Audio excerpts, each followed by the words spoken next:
कहीं भी पढ़ा है किसी ने, कहीं भी देखा है इसको, इंटरनेट पे, बुक पे, किसी टीचर ने सर बताया एक हो? क्वेश्चन किया था उसमें ये था। हाँ हाँ, कॉम्प्लेक्स कंपाउंड है, कॉम्प्लेक्स कोऑर्डिनेशन कॉम्प्लेक्स है ये, ठीक है। तो कभी भी इस तरह का कंपाउंड कहीं भी देखा है, मतलब कहीं लिखा हुआ, में भी नजर पड़ी हो? हाँ सर बेटा। एक क्वेश्चन किया था सॉल्यूशंस का इससे। हाँ हाँ हाँ हाँ, बिल्कुल होगा ऑक्सीडेशन नंबर, बिल्कुल, very nice. Last year oxidation number calculate करने वाला एक पार्ट था जिसमें हम लोग ऑक्सीडेशन नंबर निकालते थे, इसको एक्स मानते थे, ठीक है। और यहाँ लिखते थे कितना है, 4, पोटेशियम पर होता है +1, फिर +6 इंटू CN पर -1 एंड ओवरऑल चार्ज इज 0। तो ये हो जाता था +4 + x - 6 is equal to 0, x - 2 is equal to 0 and x is equal to +2। Very nice. Last year हमने इसको ऑक्सीडेशन वाले चैप्टर में देखा था, बस देखा था, जानते नहीं थे कि ये है क्या, ठीक है। हाँ बिल्कुल देते हैं, ठीक है, इसके कई क्वेश्चंस बनते हैं जेईई में बेटा, ठीक है। तो चलो अब ध्यान देते हैं। तो ये जो कॉम्प्लेक्स आपको दिख रहा है, ये जो लिखा हुआ बेटा प्रोडक्ट आपको यहाँ पर दिख रहा है, it is the formation of, it is formed by the combination of two salts, ठीक है। ये कैसे बनता है, टू सॉल्ट्स के कॉम्बिनेशन से बनता है बेटा। कौन कौन से सॉल्ट्स हैं कॉम्बिनेशन जिनसे बनता है, तो KCN, पोटेशियम साइनाइड, और प्लस FeCN का whole twice, ferrous cyanide. Potassium cyanide के 4 मोल्स ले लो, फेरस साइनाइड का 1 मोल ले लो, देखो बैलेंस हो गया या नहीं हो गया, देखो चेक करो बैलेंस है या नहीं है। इट इज बैलेंस्ड, क्लियर है ना? सभी लोग बोलो यार, कुछ आंसर करो। हाँ यस सर। ठीक है, सिंपली इट इज बैलेंस्ड, ठीक। तो it means there is 4 potassium 4 CN और 2 CN 6 CN, तो 6 CN, a 1 iron and 1 iron, it is balanced, it means it is formed by the 2 salts, ये 2 salt से मिलकर बन रहा है, तो we can say it is the mixture of salts. हम लोग कह सकते हैं कि ये जो आपको कंपाउंड दिख रहा है, it is a mixture of salts, salts, ठीक है, मिक्सचर ऑफ सॉल्ट्स। अब अगर हम लोग पोटेशियम साइनाइड को बेटा अलग लें और इसको वाटर में डिसॉल्व कर दें, पोटेशियम साइनाइड को, it decomposes into K positive plus CN negative, सही है, राइट। Yes sir. FeCN का, हाँ, FeCN का होल ट्वाइस, इसको भी अगर हम लोग वाटर में डिसॉल्व कर दें, इट डिकम्पोजेस इनटू Fe+2 और +2 CN पर नेगेटिव, राइट, क्लियर है ना? If the salt are dissolved yes in sir. Water, they dissociate into their ions. अगर हम किसी भी सॉल्ट को बेटा वाटर में डिसॉल्व करते हैं, डिसोसिएट इनटू देयर आयंस, अपने आयंस में वो जो होते हैं वो क्या हो जाते हैं बेटा, ब्रेक हो जाते हैं, राइट, ठीक। अब अगर हम इस पोटेशियम फेरोसाइनाइड को, which is a complex salt, और अगर हम इसको वाटर में डिसॉल्व करते हैं, ठीक है, जो कि 2 salts के कॉम्बिनेशन से मिलकर बना है, तो इट डिकम्पोजेस लाइक दैट, कि जो देखो ब्रैकेट के बाहर लिखा है 4 potassium, they are detached from this compound, plus FeCN का होल 6 और इस पर -4, ये पूरा अलग हो जाता है। इट मींस, आपने इसमें क्या चीज देखा कि Fe ions and cyanide ions are not dissociated. जो Fe के आयन है, जो CN के आयन है, वो सॉल्यूशन में जाने के बाद डिसोसिएट नहीं हो रहे हैं इसके केस में, but individually these salts give different ions. अगर हम इंडिविजुअली इनको डिसॉल्व कर रहे हैं अलग अलग, तो they give different different salts. आपको दिख ही रहा है यहाँ पर, यहाँ पोटेशियम साइनाइड है, यहाँ फेरस, फेरस और CN अलग अलग हो रहे हैं। But in this case when this salt is dissolved in water, इसको अगर हम पानी में डिसॉल्व कर रहे हैं, it does not completely ionize, means it does not give all the ions present in this formula, in the formula of this compound। मेरी बात क्लियर है सभी को? नहीं तो जल्दी बताओ। सर नहीं आया। एक बार फिर से सर। एक बार फिर से, द above given compound जो कि आपका पोटेशियम फेरोसाइनाइड है बेटा, ठीक है, it is the combination of two salts potassium cyanide and ferrous cyanide. Potassium cyanide and ferrous cyanide, if individually dissolved in water, they give all ions present in them. वो अलग अलग सारे ions में break हो जाते हैं. जैसे potassium cyanide को डिसॉल्व करेंगे तो it gives potassium positive Cn negative. Ferrous cyanide को डिसॉल्व करेंगे तो it gives ferrous ion and cyanide ion. But the compound which is formed by the combination of these two salts, which is K4FeCN का whole 6, when it is dissolved in water, it will dissolve in water, it gives only potassium ions, not ferrous and not cyanide ion in the solution. ये देखा गया. ठीक है, ये कैसे पता चलता है कि इसने ये आयन दिया, फेरस और साइनाइड नहीं दिया? तो इसके लिए बेटा एक आपका होता है जो आप प्रैक्टिकल करते हो, आयन की एनालिसिस. ठीक है, उसको बोला जाता है क्या बोलते हैं उसको, अभी रुको बताते हैं. हाँ, आयन एनालिसिस करके बोला जाता है. उसका प्रैक्टिकल का नाम भी एक होता है, उसको बोलते हैं, रुको अभी बता रहे हैं. अरे कुछ बोला जाता है, नाम मैं भूल रहा हूँ, मिस कर रहा हूँ, अभी बताता हूँ, याद आएगा जैसे ही वैसे ही बताता हूँ. ठीक है, सॉल्ट एनालिसिस करके बोला जाता है, सॉल्ट एनालिसिस. तो सॉल्ट, हाँ हाँ, सॉल्ट एनालिसिस में क्या है, इसके अलावा भी कुछ एक नाम और दिया जाता है जो साइंटिफिक है थोड़ा सा. हाँ हाँ हाँ हाँ, qualitative analysis, that is called qualitative analysis. Qualitative मतलब जिसमें आयंस, हाँ हाँ, ठीक है, क्वालिटेटिव एनालिसिस कहते हैं इसे. तो क्वालिटेटिव एनालिसिस करने पर जब हम पोटेशियम साइनाइड को बेटा वाटर में डिसॉल्व करते हैं, it gives both positive test for potassium ion and cyanide ion. Ferrous cyanide को जब वाटर में डिसॉल्व करते हैं, it gives positive test for ferrous ion and cyanide ion. But when K4FeCN6, which is called potassium ferrocyanide, when dissolved in water, it gives the test for potassium ion only, not for ferrous ion and not for cyanide ion. It means ferrous ion and cyanide ion are not free in the water. ठीक है, उनके ion free नहीं है, इसीलिए वो अपना positive test नहीं देते. क्लियर है, समझ में आया? इतनी बात समझ में आई जो मैंने अभी तक एक्सप्लेन की. हाँ सर, अभी तक का समझ आ गया. ठीक है, बस अब इसके बाद समझो. इसका मतलब हुआ कि ये जो कंपाउंड आपको लिखा हुआ दिख रहा है, this is a complex type, this is a complicated compound. Complicated क्यों बोल रहे हैं? Because it does not give all type of ions.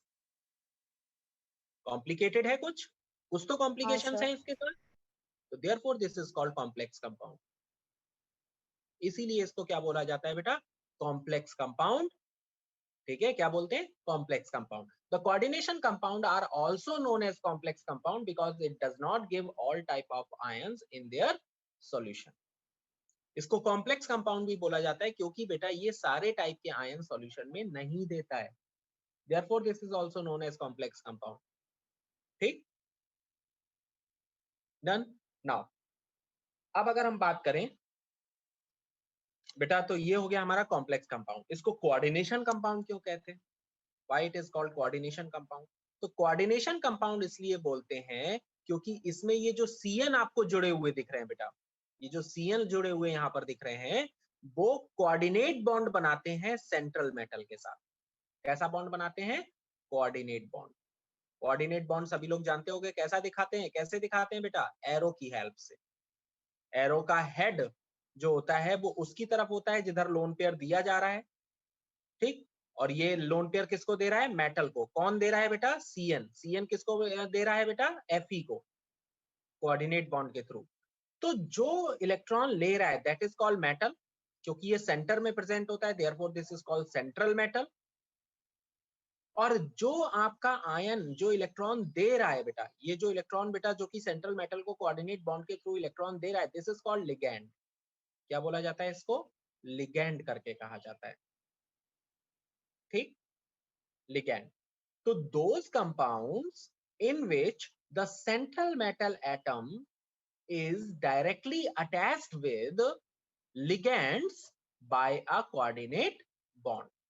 यानी ऐसे कंपाउंड जिनमें सेंट्रल मेटल एटम लिगैंड से डायरेक्टली अटैच होते हैं, कौन से बॉन्ड के थ्रू? कोऑर्डिनेट बॉन्ड के through. these type of compounds are called coordination compounds. Clear? Yes, sir. बाकी सभी लोग, कहानी अच्छी चल रही है अभी? नहीं? Yes sir. यस ये सर। सेंट्रल मेटल एटम नहीं समझ आया। सेंट्रल मेटल बेटा, आयरन जो है वो सेंटर में प्रेजेंट होता है इसमें। अगर हम इसका स्ट्रक्चर बनाएं तो इसका स्ट्रक्चर कुछ इस तरह से दिखेगा। देखो कैसे करके समझो। अच्छा, FeCN6 का अगर हम स्ट्रक्चर बनाएं तो कैसे करके बनेगा, देखो समझो। बीच में रहेगा Fe, इसके चारों तरफ लगे होंगे कोऑर्डिनेट बॉन्ड के थ्रू Cn, लाइक दिस, ठीक है, इस तरह से, है ना, इस तरह से Cn लगे होंगे। और इसके बाहर की तरफ बेटा प्रेजेंट होंगे कौन? 4 पोटेशियम आयन। तो देखो ये सेंटर में प्रेजेंट है या नहीं प्रेजेंट है Fe? तो सेंटर में है Yes, sir. इसलिए सेंट्रल, ठीक। मेटल है इसलिए metal, Fe is a metal ना, तो देयरफॉर यस सर। हाँ। -4 कैसे आता है बेटा? 4 पोटेशियम है ना बाहर, अगर 4 पॉजिटिव इससे डिटैच होंगे तो पूरे कोऑर्डिनेशन पे कैसा चार्ज आएगा? ये आप नहीं, ये अपने आप में इसके ऊपर -4 चार्ज होता है बेटा, जब पोटेशियम अगर नहीं, ये Cn पे नहीं होता है, ये पूरे मॉलिक्यूल पे होता है बेटा।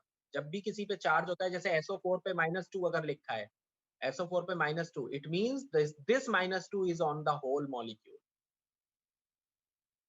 This -4 is on the whole molecule, ठीक है अविरल? डन। चलो, अब समझ में आया सेंट्रल मेटल? Yes, sir.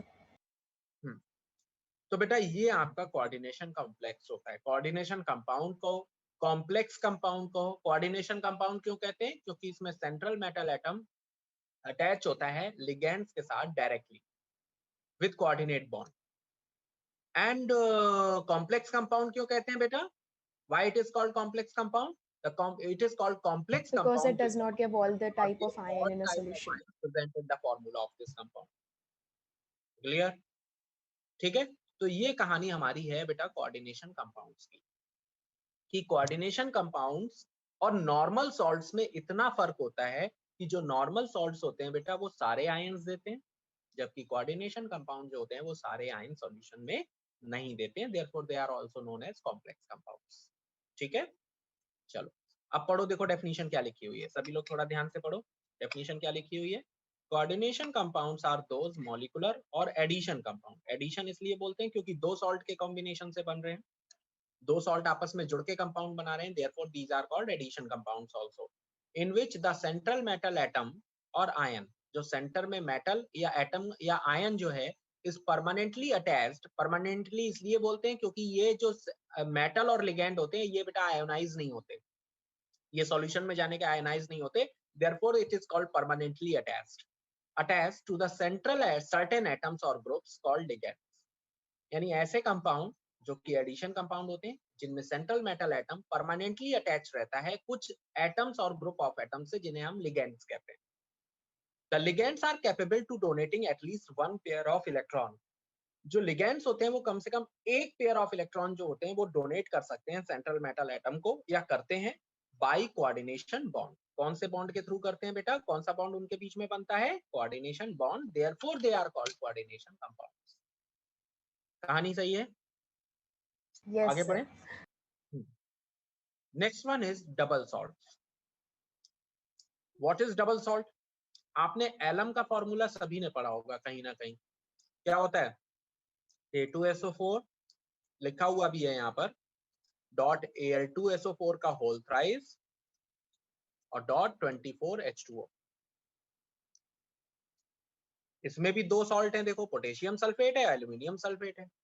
जो कोऑर्डिनेशन कंपाउंड हमने पीछे बनाया था उसमें भी दो सॉल्ट थे, लेकिन इसमें और उसमें क्या फर्क है कि जब हम इसको वाटर में डिसॉल्व करेंगे बेटा, it gives 2 potassium ions plus how many sulphate ions? एक यहाँ पर और 3 यहाँ पर।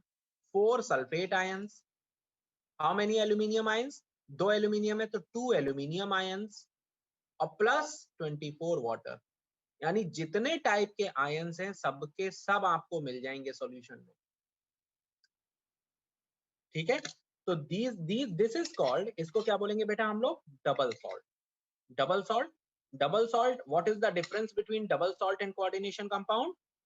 Coordination compound are also double salt, but they do not give all type of ions in the solution, and they do not give positive test for all ions.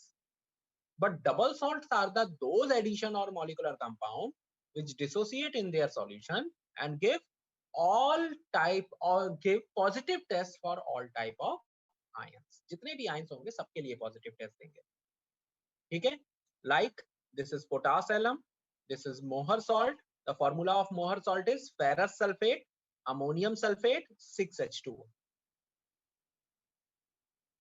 Overall इसको पढ़ते कैसे हैं? इसको पढ़ते हैं फेरस अमोनियम सल्फेट। क्या पढ़ते हैं बेटा? Ferrous ammonium sulphate, ferrous ammonium sulphate. This is called, इसको क्या बोलते हैं बेटा? मोहर सॉल्ट। मोहर सॉल्ट भी बोला जाता है। इसका प्रैक्टिकल आपके सिलेबस में, इसका प्रैक्टिकल करना है अभी हम लोगों को। ठीक है, तो मोहर सॉल्ट बेटा बोला जाता है। क्लियर? तो what is the difference between double salt and coordination compound? ठीक है, तो ये कर लोगे। अब समझ में आ गया डबल सॉल्ट और कोऑर्डिनेशन कंपाउंड में डिफरेंस क्या है। ठीक है, ये सब हो गया। पढ़ो जल्दी से, डबल सॉल्ट की डेफिनेशन पढ़ो फटाफट सभी लोग, सारे लोग। जल्दी से पढ़ो और बताओ।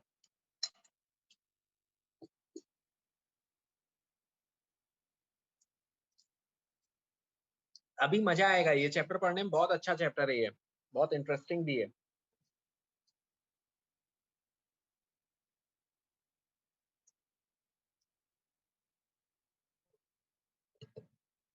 आगे बढ़े बेटा। हाँ, अच्छा एक चीज सभी लोग ध्यान रखना बेटा, जितना एक्सप्लेन हम पहले भी क्लास में कहते रहे हैं और फिर कह रहे हैं कि जितना हमने एक्सप्लेन बेटा इतने अच्छे से या इतने तरीके से, देख रहे हो छोटा सा पैराग्राफ पढ़ाने के लिए हमने आधा घंटा ले लिया इतनी चीज समझाने के लिए। तो वही चीज है कि फर्स्ट टाइम मेरा बेस्ट होता है, सबसे बेस्ट होता है, क्योंकि मुझे पता होता है मुझे आपको सिखाना है। सेकेंड टाइम में आते आते बेटा ये सब जितना एक्सप्लेन हम कर रहे हैं उतना करेंगे भी नहीं। तो थोड़ा सा ध्यान रखिए, जो लोग क्लास में हैं, नहीं सुन रहे हैं, नहीं प्रेजेंट हैं, केवल अटेंडेंस लगाने के लिए क्लास में हैं, तो बेटा वो लोग ध्यान से सुन लें कि ये चीज आपको कभी ना कभी, आज नहीं तो कल, कल नहीं तो परसों पढ़ना ही पड़ेगा। उसका कोई शॉर्टकट नहीं है, कोई तरीका नहीं है कि आप इसको छोड़कर भाग जाएं, अपने मन से सोचें कि बाद में पढ़ लेंगे, बाद में कर लेंगे, तो ये बाद वाला सिस्टम एकदम खत्म कर दो। दूसरा है ध्यान से पढ़ो, ध्यान से समझो, हर चीज को एक बेटा जो सुना रहे हैं, जो बता रहे हैं उसको ध्यान से सुनो, क्योंकि एवरीथिंग जो है वो आपको बुक में लिखी हुई नहीं मिलेगी।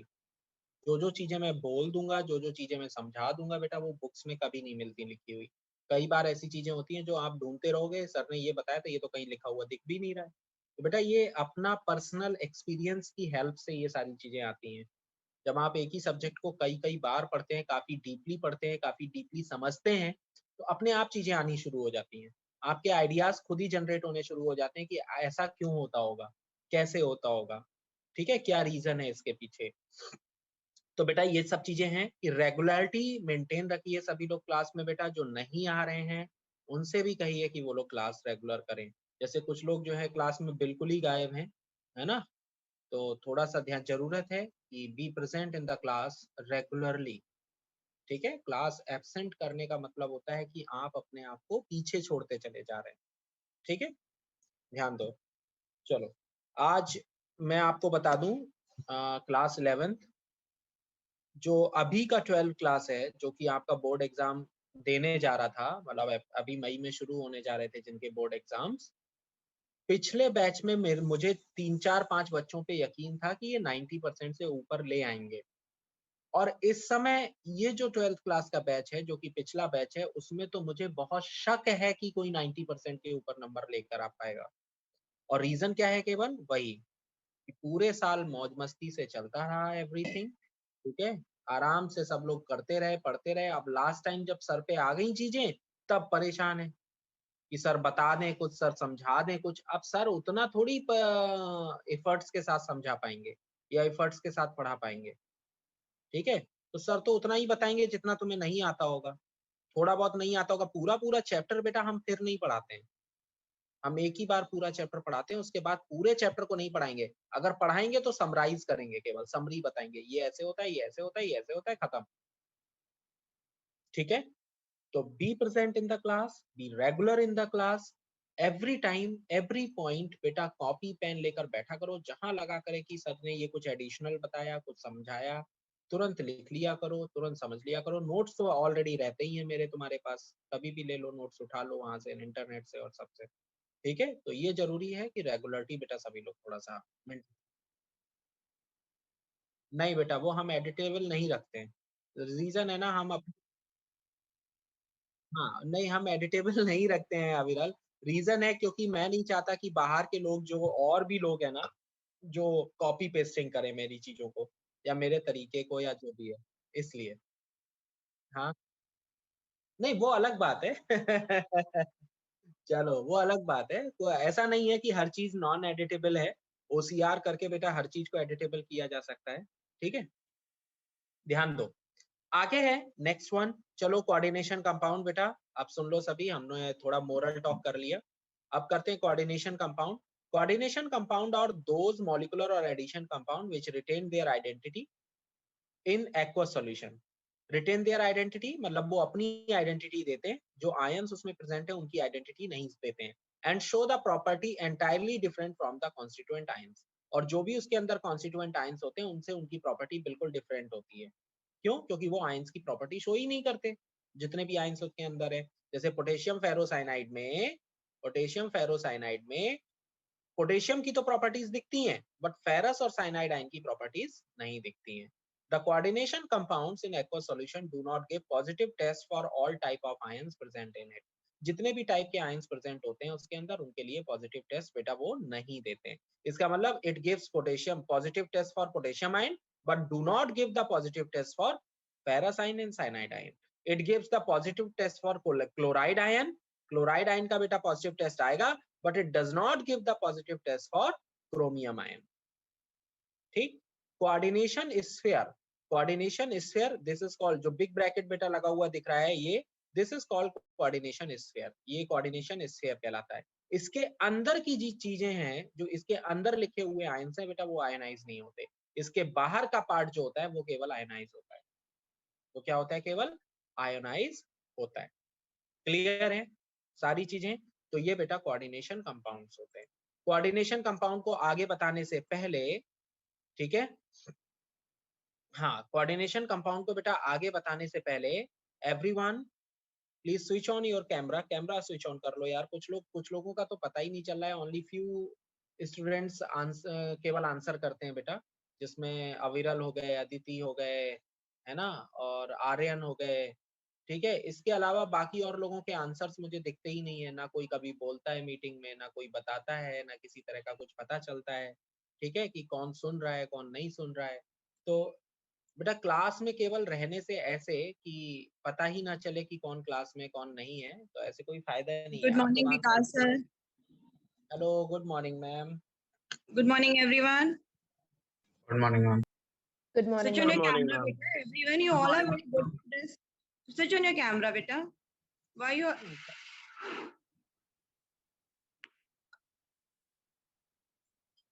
मुझे पता तो चले बेटा क्लास में कौन कौन रहता है। एक तो आंसर Shashank, करूँ तो भी ठीक है। Shayansh, Kasturi, Atul, Aviral, Aditi, Ayush, Yes, ma'am. Wait. Rashid, Ikra.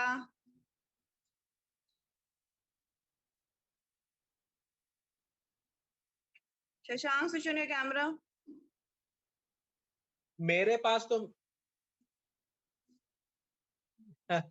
नहीं, मेरे पास तो जो है थोड़ा सा दिक्कत है कैमरे को लेकर। Fine, sir. We ठीक है, know that you have हाँ a issue, no? We know. हाँ ठीक है, तो मेरी तो आवाज यार तुम्हें पूरे 40 मिनट का क्लास होता है, 40 मिनट मेरी क्लास सुनाए, आवाज What सुनाई happened, देगी। Aviral? Why you switch off your camera, Aviral Pandey? On तो है मैम। अब ऑन किया ना बेटा, पहले क्यों नहीं किया था? अरे मैम सुबह सुबह खाने बोलना, को भी तो टाइम दीजिए मैम। देख मिलेगा ना, अभी तो क्लास चल रही है ना, कैमरा ऑन करना है, ठीक है? ठीक है। कस्तूरी, खाते रहो, अदिति, मैं खाने को मना नहीं कर रहा हूँ, आप लोग अपना आयुष टेबल के वर्मा, पास में रखो, सुनते रहो।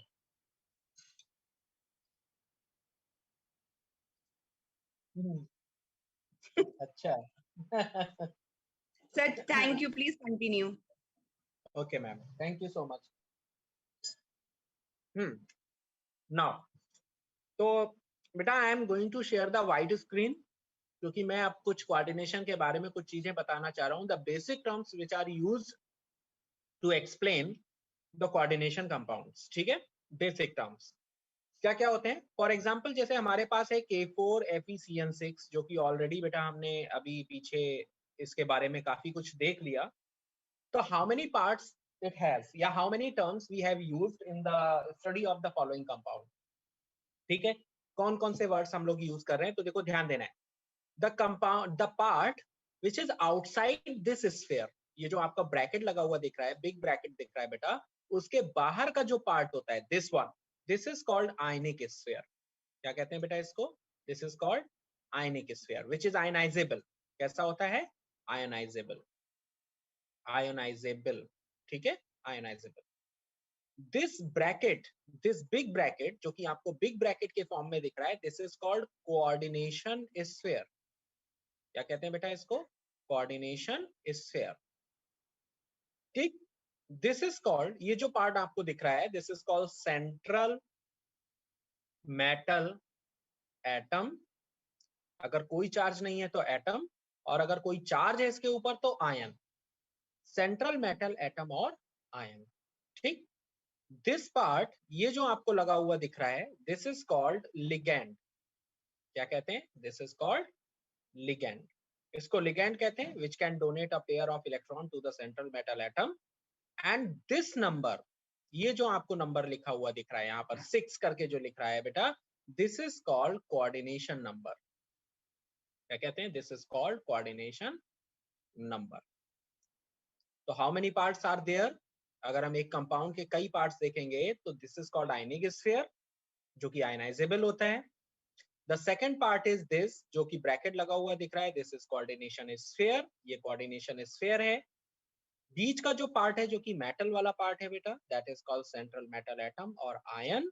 सेंटर में प्रेजेंट होता है, मेटल है इसलिए सेंट्रल मेटल। एटम तब कहेंगे in the case that the metal has no charge on it, कोई चार्ज ना हो मेटल के ऊपर, that is called metal atom. और अगर आयन होगा तो आयन कब बोलेंगे? Whenever it has positive charge on it.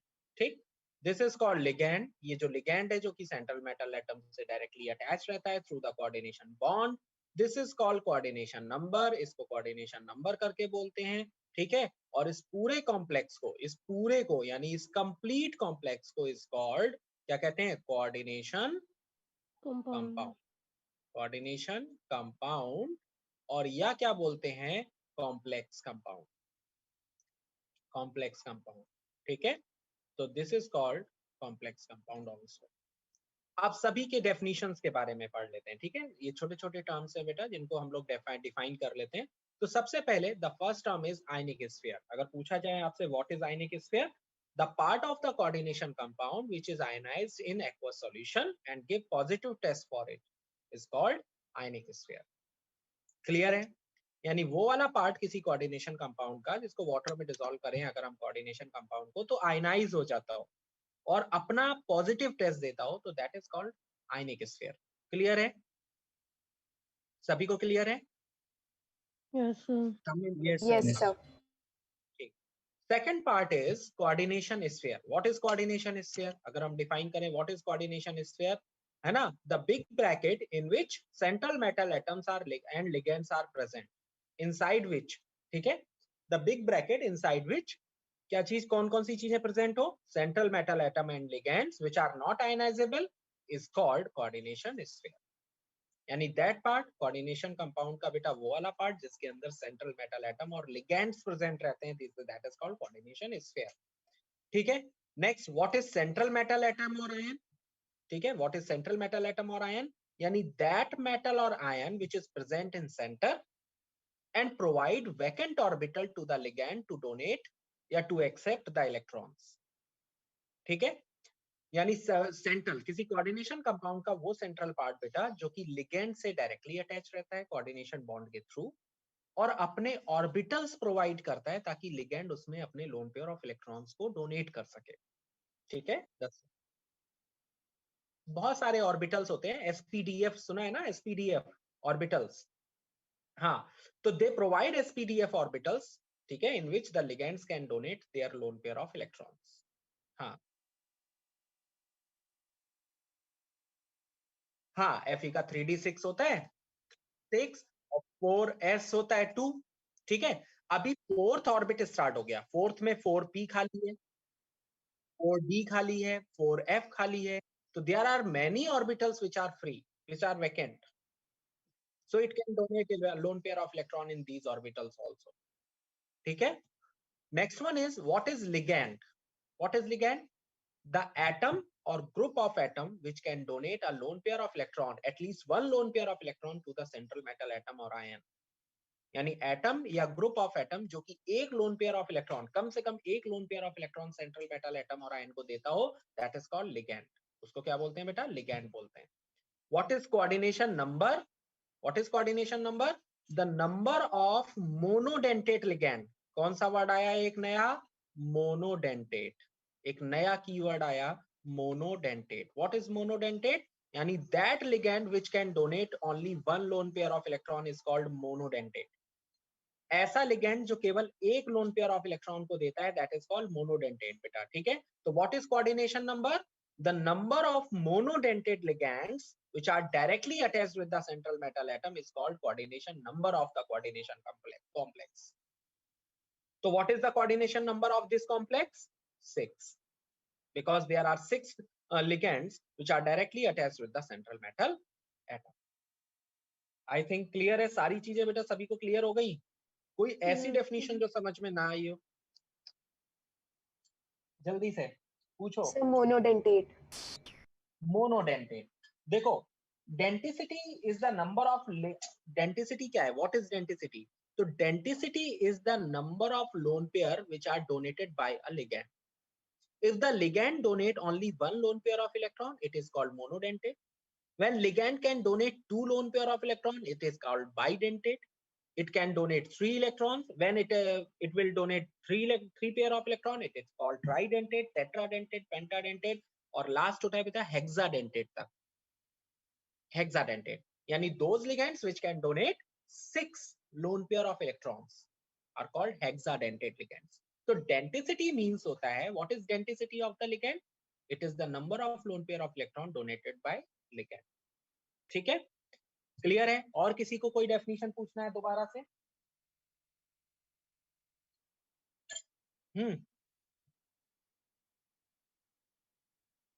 coordination number, it is the number of monodentate ligand attached with central metal atom।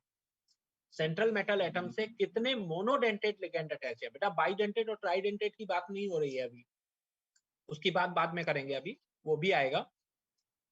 तो number of monodentate ligand which are directly attached with the central metal atom, ठीक है, is called density, that is, it is also known as coordination number. Clear, और कुछ, anyone, बाकी सभी को समझ में आ रहा है सारी चीजें। yes, sir. ठीक है, तो बेटा ये हमारा, इसका स्क्रीनशॉट ले लो ताकि आप लोगों को याद रहे कि क्या लिखा हुआ है। ठीक है, सभी लोग स्क्रीनशॉट ले लो बेटा इसका। ले लिया सर। चलो, और नहीं होगा तो हम ही सेंड कर देते हैं उस पे, ग्रुप पे तुम्हारे, है ना, थोड़ा सा, हाँ थोड़ा सा ग्रुप सर पे आप भी इसका शेयर नोट्स भेज दीजिएगा। नोट्स अभी भेज देंगे हम, ग्रुप पे भी शेयर कर देते हैं और उस पे भी कर देते हैं ताकि हमें स्कूल में भी मैम को भी दिख जाए कि हाँ विकास सर कुछ पढ़ा रहे हैं। चलो, तो ओके, क्लियर है बेटा? तो ये सारी चीजें क्लियर हो गई। अब देखो सारे टर्म्स जो है वो यहाँ पर लिखे हुए हैं। सबसे पहले सेंट्रल मेटल एटम आप लोग पढ़ लोगे, ऑलरेडी हम लोग यहाँ पर बेटा पढ़ चुके हैं सेंट्रल मेटल एटम के बारे में, ठीक है? ओके, क्या हुआ, ये पेन क्यों नहीं चल रहा है? अच्छा, मुझे शेयर करना है स्क्रीन, वो वाली है ना, ये दिस वन। तो इसमें क्या चीज बता चुके हैं बेटा? सेंट्रल मेटल एटम के बारे में हम लोग डिस्कस कर लिए हैं। दूसरा है second one is ligand, ligand के बारे में भी अभी हम लोगों ने डिस्कस कर लिया है बेटा, ठीक है? फिर है कॉम्प्लेक्स आयन, कॉम्प्लेक्स आयन किसे कहते हैं बेटा? तो कॉम्प्लेक्स आयन हम बता देते हैं, इसको भी सुन लो थोड़ा सा। फॉर एग्जाम्पल जैसे K4FeCN का होल 6 था, ठीक है? अगर हम इसको आयनाइज कर दें तो पोटेशियम आयन अलग हो जाएंगे एंड FeCN का होल 6 और इस पर -4 ये अलग हो जाएगा। तो इतने पार्ट को जिसमें आयनिक स्फीयर उसका पार्ट ना हो, दैट इज कॉल्ड बेटा, इसको बोलते हैं हम लोग complex ion. This is called complex ion. It either has positive charge, it either negative charge और न्यूट्रल। ये तीन तरह के हो सकते हैं, या तो कैटाइनिक कॉम्प्लेक्स हो सकते हैं जिनके ऊपर पॉजिटिव चार्ज होता है बेटा, या एनाइनिक कॉम्प्लेक्सेस हो सकते हैं जिनके ऊपर नेगेटिव चार्ज होता है, या न्यूट्रल भी हो सकते हैं जैसे NiCO का होल 4 जिनके ऊपर कोई चार्ज नहीं होता, न्यूट्रल भी हो सकते हैं, ठीक है? They can be neutral also, ठीक? तो these are called complex ions. इसके बाद बात करते हैं बेटा, कॉम्प्लेक्स आयन के बाद आगे बढ़ जाते हैं हम लोग थोड़ा सा, coordination sphere and ionic sphere, दोनों के बारे में बात कर ली हमने। कोऑर्डिनेशन स्फीयर क्या है, आयनिक स्फीयर क्या है। उसके बाद है टाइप्स ऑफ कोऑर्डिनेशन कॉम्प्लेक्सेस, इसके बारे में हम लोग अब आगे आगे वाले जो टर्न होंगे उन पर बात करेंगे, क्योंकि थोड़ा थोड़ा करके हमें पता होना चाहिए। टाइप्स ऑफ कोऑर्डिनेशन कॉम्प्लेक्सेस के बारे में हम लोग अगले टर्न पर डिस्कस करेंगे, नेक्स्ट टर्न पर, ठीक है? उसके बाद हमारा आ जाता है, अगला टर्न आ जाता है बेटा, क्या चीज है? अगला टर्म है coordination number. Coordination number already हम लोगों ने बेटा अभी पढ़ लिया। What is coordination number? The number of monodentate ligand attached with the central metal atom. What is oxidation number? Oxidation number क्या होता है? तो बेटा जैसे FeCN का होल 6 है और इस पर -4 है, ठीक है? तो what is the oxidation number of on iron? तो इसको मान लो X, 6 - 1 = -4, तो निकालोगे तो X = कितना आएगा? +2। So the coordination number on central metal atom is called oxidation number of central metal atom, ठीक है? central metal atom का oxidation number। इसके बाद ligands का classification जो कि हम नेक्स्ट टर्न पर फिर से करेंगे, आगे कंटिन्यू करेंगे बेटा इसको। मोनोडेंटेट, ट्राइडेंटेट, टेट्राडेंटेट, हेक्साडेंटेट, ये सब क्या होते हैं? ब्रिजिंग लिगेंड्स क्या होते हैं? एम्बीडेंटेट लिगेंड्स क्या होते हैं? चिलेटिंग लिगेंड्स क्या होते हैं? ठीक है? कोऑर्डिनेशन पॉलीहेड्रल क्या होता है? होमोलैप्टिक एंड हेट्रोलैप्टिक क्या होता है? इतनी सारी चीजें हमारे अगले टर्न पर होंगी। तो नेक्स्ट टर्न का होमवर्क आपका ये है बेटा, होमवर्क आपका जो ये है वो ये है कि जितना आज पढ़ाया उसका रिवीजन, ठीक है? And next one is self study. Self study for next topics, कहां तक? यहां तक, होमोलैप्टिक एंड हेट्रोलैप्टिक कॉम्प्लेक्सेस, ठीक है? यहां तक आप लोग पढ़कर आइए बेटा, उसके बाद में फिर हम लोग डिस्कस करेंगे। अभी इस चैप्टर के एंड होने से पहले पहले आप लोगों को कोऑर्डिनेशन कॉम्प्लेक्स खुद लिखने आ जाएंगे। इस चैप्टर के आधा चैप्टर हाफ होते होते आप लोग कोऑर्डिनेशन कॉम्प्लेक्सेस के फॉर्मूले अपने आप लिख सकोगे, किसी भी चीज को याद करने की कोई जरूरत नहीं पड़ेगी, ठीक है? समझ गए सभी लोग? तो देखते हैं अगले Yes, टर्न पर क्या होता है। तो यहाँ, हाँ, तो यहाँ तक क्लियर है सारी चीजें। तो बेटा आप सभी लोग स्टडी करो, ये नोट्स में अभी आपको फॉरवर्ड कर देता हूँ। वैसे तो क्लास ग्रुप में फॉरवर्ड कर देता हूँ, और दूसरा जो है आप चाहो तो ये वहां से भी मिल जाएंगे आपको, वेबसाइट पर जाकर भी मिल जाएंगे, क्योंकि ऑलरेडी वहाँ पड़े रहते हैं। Coordination compounds, coordination compound notes, ठीक है? मैं सेंड कर रहा हूँ, 19 पेजेस के बेटा जो है नोट्स हैं, आप लोग इसको पढ़ लीजिएगा, ठीक है? ओके, सेंड कर दिया है ग्रुप में बेटा, आप लोग देख लेना। अच्छा चलो, तो आज के लिए बेटा अब किसका क्लास होगा आगे? ब्रेक टाइम है बीच में, तो आप लोग 10 मिनट का ब्रेक रहता है, उसमें आप पानी पी लीजिए, नाश्ता कर लीजिए, जो भी करना वो कर लीजिए, ठीक है? Okay, Vartika ma'am, are you listening? आपने भी इस कोऑर्डिनेशन